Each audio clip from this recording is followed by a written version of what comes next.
Hello, dog lovers, and welcome to Muttz with Mannerz Canine Training Academy Podcast, where we'll share dog training tips and educational information to help you raise your pup, young or old, so they can be a loving part of your family and your community for life. I'm your host, Corey McCusker, canine coach, and today I'm thrilled to have back on another podcast, Kelli Gillis, one of my valued team members who has dual roles with us. She is our senior groomer, and the other role she has with us is a trainer. Let me tell you a bit about our guest today, Kelli. She brings extensive background of dog training and behavior management to her work as a certified international groomer and canine coach.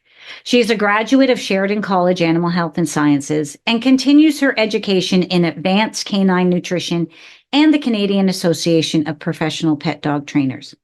Kelli currently holds the position of chair on ODGA, which stands for the Ontario Dog Grooming Association. Her experience began in 1991 as a groomer and progressed to include multiple awards in the competitive grooming industry and titles in dog obedience. Her passion lends its expertise to handling difficult to manage animals in both her grooming and training platforms. She worked as an in-clinic trained veterinarian technician since 1998, and Kelli now explores and practices holistic veterinarian care. Kelli keeps a happy home with her 2 Australian Shepherds, Maui, 10 and a half years old, and Crew, 2 years old, and her 2 children, Ella and Owen, and of course, her husband, Steve. So we are thrilled to have Kelli on our team. As you can hear of all that extensive knowledge, we are so wonderful to have, and we benefit from it often. So welcome, Kelli. Thanks, Corey. It's great to be here again. Kelli, can you tell us how you got started in the world of dog grooming? Actually, it's quite a funny story. I knew I wanted to do something with dogs, but I wasn't really sure. So I did take that course at Sheridan College, and through a couple of placements, I found at a veterinary clinic that I didn't really love the inside of dogs so much. And through another placement at a grooming salon and a boarding kennel, I learned that I liked the outside much better. So after a lot of encouragement to play around with the grooming equipment that was left behind at the boarding kennel, made some mistakes along the way, but eventually I got a job at a veterinary clinic as a groomer, and I started my journey. Hands-on every day in the trenches learning. That's great. So before we're going to talk about what a typical groom is, or what it involves, I want to talk about specific breeds and or coats, as it varies with each coat type, I believe. Like if we look at dogs, like just some examples, if we look at a golden retriever, if we look at a miniature poodle, if we look at a French bulldog, all of those are completely different. So can you touch on the different breeds and coat types? Absolutely. As you know, there's a lot of different breeds out there and a lot of different coat types. And then, of course, you get into the mixed breed, which gives even more mixed coats and mixed coat types. So let's say your typical grooming client would be a double-coated dog, say a golden retriever, an Australian Shepherd, a border collie. Those are dogs that typically will have 1 or 2 guard hairs and 5 or 6 undercoat hairs growing out of just one follicle. So that's what gives them that double coat, that plush undercoat, which keeps them cool in the summer and warm in the winter, and then that protective top coat, that silky top coat. And let's say poodle coats. Poodles are typically a curly coat or a wavy coat, and they are considered to be a single coat because that individual coat will grow until either clipped off or is broken off. And then you have coats like your Maltese, your Shih Tzu. Those are drop coated dogs. So those are dogs with a single or double coat will grow right until the ground or until it's broken off or clipped off as well. And then you have specific coats like your terriers, your harsh, wiry coats. They have a undercoat as well, but their top coat has extra oils and it's very harsh and crispy to the touch. And typically you'd be looking at a process called hand stripping to get that kind of coat out. And then you get your combination coats like your doodles and your shipoos, your cockapoos, all sorts of apoos. You never know what you're going to get combination wise. Sometimes you can have a single coat, sometimes double coat, non-shedding, shedding. it really gets into a lot of variables when you start looking at mixing the breeds. Okay. So that's just a bunch of examples of the different breeds and the coat types, and I'm sure there's more. So can you kind of explain to our listeners is what's involved in a typical grooming session? Well, a typical grooming session would be, say, depending on the breed, of course, but every dog would start with a bath, which in my salon would be included with a bathing system, all sorts of different systems out there. The bathing system would sit in a little bit of water and you add your shampoo to it and it combines the two, brings them up through a hose, and it's able to blast it right onto that skin, all through that undercoat or matted coat. It gets that shampoo and water mixture really close to the skin and helps to wash away all the dirt, oil, sebum, all of those other things that are snared up on that skin level. Okay. And then you'd look at the drying process, which would be typically done with a high velocity dryer. And that's a dryer which is very high powered and it tends to blow the coat or blow the water right from the skin out into the air. So it can go through several layers of coat to get to that skin. And it blows all that yucky stuff out into the air. And so the high velocity, which I've seen, and I know that you use, it is very different than what some people think a blow dryer is. And that's where, I always am saying, well, what we use is very different than the average blow dryer. And I think the benefit of a high velocity is one, you just mentioned the skin and blowing it out. So does it do it quicker or does it get more hair out then? Or Absolutely. It's a very powerful unit. So it's able to get through all of that coat right down to the skin. It does make for a lot faster drying time. Back before there was HV dryers, it was so much harder. We had to work so much harder to get through all that coat because there was just stand dryers or kennel dryers to get that coat done. And that's what I think people are sometimes used to too, where a stand dryer might be beneficial for another dog or something, I guess. Dogs who are a little afraid of the HV will break out the stand dryer. It's just a gentler flow of directed air. All right. And what is a typical groom? How long does that take? It can really vary depending, of course, on factors such as the breed, the coat type, the size of the dog, the coat condition. So whether it's matted or has burrs or has any kind of skin condition that may require a special treatment. And of course, there are stylized breeds, clipping or hand stripping. So let's say your average dog, let's say a small doodle, doodle, maybe an hour and a half. Medium and large, maybe an hour and a half to 2 hours. You get your giants who may take more. And of course, there's time variable depending on all those other factors that I just mentioned as well. Yeah. And I know if somebody does call for a groom with us, I mean, if there's somebody new or whatever, we will talk about, with the groomer, they're looking at their table manners, which means how are they handling themselves on the table? Are they relaxed or whatever? And then again, as you mentioned, those specialty where you might have to get into doing more work. So, and again, there's a lot involved. I mean, you just and every groomer is going to have their own abilities. So they may take longer, some may take shorter times. Because I have so much experience in the industry, I'm probably faster than the average groomer, but some groomers will take a little more time. It doesn't mean it's, the dog is doing anything wrong or there's an issue. It just means that groomer moves a little slower than others. Okay. And how frequent should a dog be groomed? Again, really breed dependent, but your typical, say, grooming, styling, clipping dog, such as a poodle or a doodle, we really encourage not to go longer than 6 to 8 weeks. And double-coated dogs can go a little longer, sometimes between, say, 8 to 12 weeks. And again, it all varies on, does the owner do any management at home? How effective is that management? So sometimes if the owners are a little more diligent with their at-home maintenance, then they can stretch it out a little bit more. But typically, we do ask that they come in on a regular basis to keep that coat from getting into that disarranged state. And I'm going to ask you a question in a bit, but I'm going to come back to that comment about how keeping the coat, because I think there's other factors in bringing them regularly too. But can you talk about special techniques or tools that you would use? Yeah, definitely. There's many different tools available. And as for techniques, it, again, very groomer dependent. Depends on what you know, what you've learned, what you enjoy. Some people develop a specialty. You're looking at hand stripping is a very different and stylized technique that not a lot of groomers are able or willing to learn. So that takes different technique as well as different tools.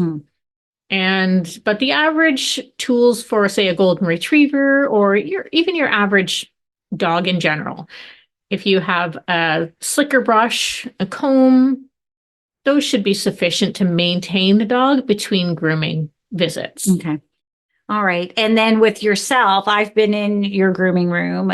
It's like, okay, I know barbers or hairstylists or whatever do not have as many tools as you, but you have every kind of scissor, every kind of comb, every kind of brush. It's like, oh my goodness, the investment alone in your equipment is incredible. Yeah, I think I have a problem. No, you have a gift of being able to groom dogs, and you like your specialty stuff, and you like your good tools. So yes, that's good. I definitely have a scissor addiction, and maybe a small one with combs. Okay. Yeah. So you mentioned hand stripping there. I think that's particular dogs that would get the hand strips. Yes, your hand stripping dogs typically are terriers, all sorts of terriers, your border terriers, Airedale terriers. But some dogs that are being shown will be hand stripped, such as Cocker Spaniels, Springer Spaniels, some setters. They'll have a different technique of hand stripping, but it's still technically hand stripping. And I know also we just mentioned just some of the techniques or the tools or especially, but there's also types of grooms that the industry has, like a puppy cut or teddy. Yeah. So there's different, which, I mean, there's probably too many for us to discuss today. Yeah, there really But what are the common ones that people would ask You're for? definitely what you just recommended, or what just said was teddy bear cut. Okay. Teddy bear cut is one that every groomer in the entire world hears, as well as puppy cut. Puppy cut is another one. There is no industry standard for these things. It is not an actual breed clip. It's just, it's really a subjective thing. Typically with a teddy bear cut or a puppy cut is basically just a little bit fluffy all over. The legs are slightly a little longer than the body, and that face is whatever the shape of the face would be, that kind of puppy cute. Okay, cute. Awesome. Okay, so as a groomer, what are some of the common challenges that you encounter when dogs come to you for grooming, and how do you address them or deal with that? I think definitely we see a lot of anxiety issues in dogs. And of course, anxiety can stem from a lot of different things. But typically that would be the number one thing I think we see. Matting is another one. We see a lot of different states of matting, and matting comes in kind of different forms. There's, single little mats, there's big pelts, there is, spider webbing network of mats. But yes, I definitely see those would have to be the top three. Okay. And the top, so matting, the anxiety, and then just being the fearful coming in is okay. Yeah. All right. And so with the matting, I think a lot of dog owners don't understand the impact of it. Like I hear a lot, the matting's behind the ears, or they got mats there. Can you deal with them? Can you just cut them out or whatever? So how do you address that? Like, if they say cut them out, like, do you cut them out? But no, I've seen you work with dogs, and I think your thing is to make sure that they're comfortable while they're getting the process. So maybe talk about the impact of the mats on the dog. I think the biggest issue I think we face is that owners really don't know what a mat is, or what a mat looks like, or the impact it has on the dog's skin. So a lot of times the owners will just sort of discover a mat. Like they'll discover one single knot, say behind the ear, and say, well, he has a mat. Can you just cut that out? But what they don't feel is that underneath that top layer of coat, that fluffy, soft layer that sits on the top, underneath that, that is closer to the skin is a network of mats. Sometimes they're just in pieces and chunks, and sometimes they're actually big solid like a pelt. So it can be really hard for the owner to wrap their head around what a mat actually is. They think that we can just go and cut little pieces and chunks out of their dogs and that solves the problem. But most of the time, it really is more of a network. It becomes a network of matting under that coat that can't be dealt with by just cutting it away. It's more a process. Sometimes I prefer I will soak it in product and try and loosen it up. I use my Hydro Surge bathing system as well as that Hydro Velocity dryer. So I use a different techniques to try and loosen up the matting, but it's not always successful. Sometimes the whole coat has to be shaved down because there's just so much matting, sometimes again in chunks and bits, and sometimes in pelts all over the entire body. And that can be painful for the dog too. It can. Those mats, they pull because the hair is all woven together and they pull on that skin. They put a lot of pressure on that skin. And sometimes when that matting is so tight to that skin and it's been on there for maybe a period of time, it can actually put pressure sores on the skin. So when we actually get underneath those mats and release them, the release of pressure causes the blood vessels to come towards the skin, like a hematoma, common on the ears because they hang downwards. But along the body, you can have those similar spots as well. The blood just rushes in to fill the spot. And with dogs that come into you with anxiety or fear, like how do you deal with that? That is pretty tricky. It's really, every dog is so different in how they display their particular anxiety traits. But typically I like to let the dog kind of take its time, come in the room, just wander around the floor for a few minutes, get its bearings. And I like to just ignore it at first. And then I will introduce myself. My energy comes down to their level. Everything is quiet. I try and keep everything quiet on the dogs. My hands are soft. My body language is soft. And once I have a little bit of a connection with the dog, then I will put it up on my table. And it's really hard to pinpoint one thing that would be done for the dog because, again, everyone is completely different. But I think energy is really what I focus on. Which as a trainer too, both of us being trainers too, we know how important the energy is and the energy that we portray to try to help calm that dog and they can pick up dogs on everything. Anywhere, whether it's groomers, training, and dogs in any place really are affected by our energy.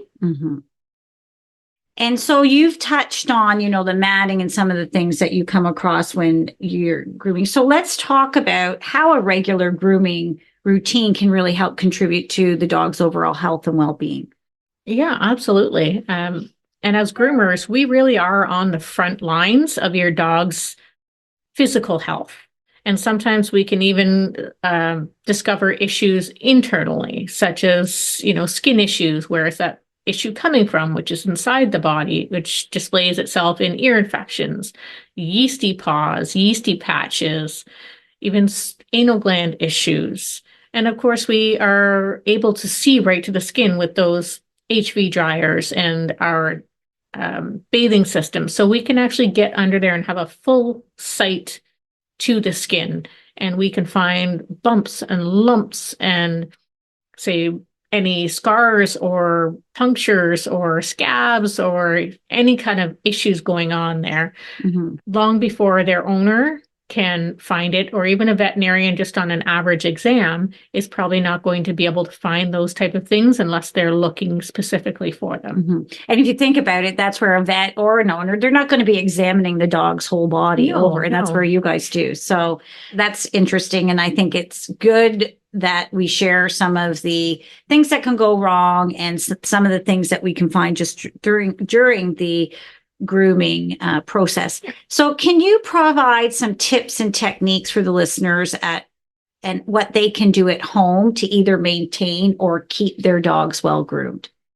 Absolutely. I would strongly suggest that whoever you are, talk to a professional in the industry and try and figure out exactly what your dog's coat type is, or combination of coats if you have the mixed breed. And then you can ask for advice on getting the appropriate tool for your specific coat needs. Typically speaking, I think the staple in every person's household should be a slicker brush, some form of slicker brush, a hard slicker, a soft slicker, and a comb are your best friend. If you can keep up with those in between grooming visits, then it's going to make our jobs a lot easier. And of course, it's going to benefit the dog because our jobs are so much easier. And the dog would be used to some grooming techniques. Right, exactly. And handling as well. If owners can make sure, handle their paws, put their hands in their mouth and their ears, they're able to pick up their feet, they're able to lift up their tail. Those go a long way as well in helping for not just your groomer, but say your veterinarian or anybody who has to have their hands on your dog.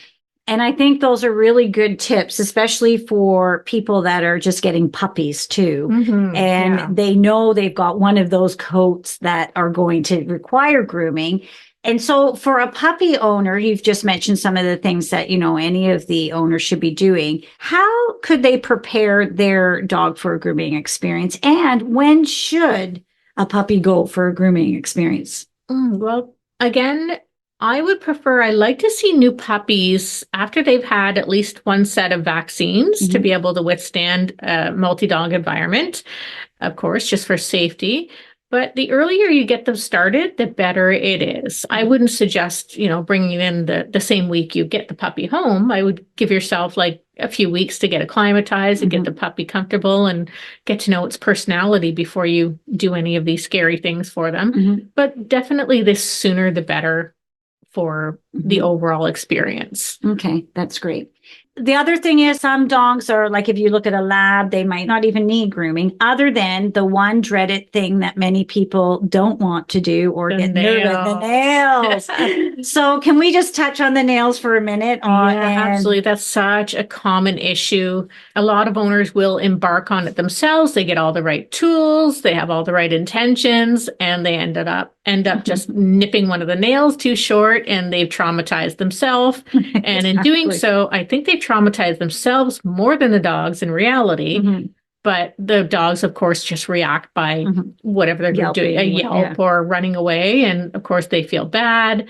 So it's really more about the owner. I think at the handling, learning to physically handle your dog is a really big issue when you're doing nails because the pressure of those nail clippers or the pressure of the Dremel really is the most important factor.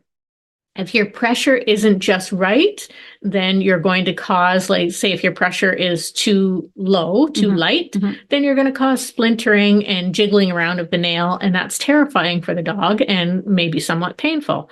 And of course, if you do it too hard, then you're going to be jolting the dog and scaring the life out of both of you. So I usually suggest, if you're going to get nail clippers, to get like a plier style nail trimmer and then get a pencil or maybe a dozen pencils and practice just clipping off the ends of the pencil. The little lead part. The lead part. You don't have to have it super short all the time, but you will be able to see with your pressure. If that pencil splinters or the paint chips, you're going too low. Your pressure isn't enough, so it's splintering.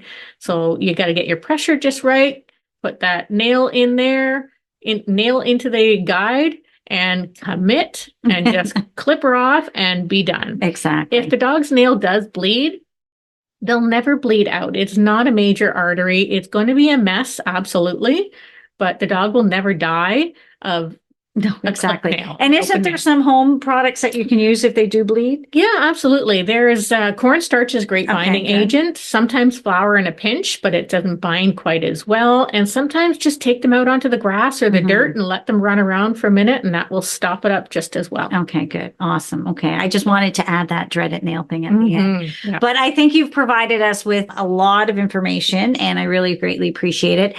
In the show notes, we will include just some of the tools that you've mentioned. So if people don't know what a slicker brush is or the Dremel or, the types of combs, we'll definitely include those in the show notes.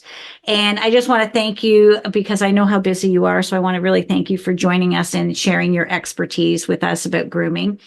I definitely know I'm going to have you back on another podcast, and what it will be something interesting. So stay tuned. We also do hold workshops at Muttz with Mannerz, and we do have a grooming one we try to hold twice a year. So you can check with us when that will be held if you want to come and learn more about grooming with Kelli. So if you are looking for more information about Kelli and Muttz with Mannerz, you can visit our website at www.muttzwithmannerz.com. It is also provided in the show notes. If you're interested in future podcasts or reading our blogs, you can go to our website under education and find numerous ones there. And if you're interested in a certain podcast and you would like us to do one on a certain topic, you can email us at info@muttzwithmannerz.com. Kelli, thank you so much for joining us today. Our goal at Muttz with Mannerz is really to enrich the lives at both ends of the leash. And today we talked about grooming, and that's where we wanted to give you some information and also know what your pup would experience. Thank you, listeners, for joining us. Have a great day. And thanks, Kelli, again for spending the time with us. Absolutely. Thank you for having me, Corey. So much appreciated.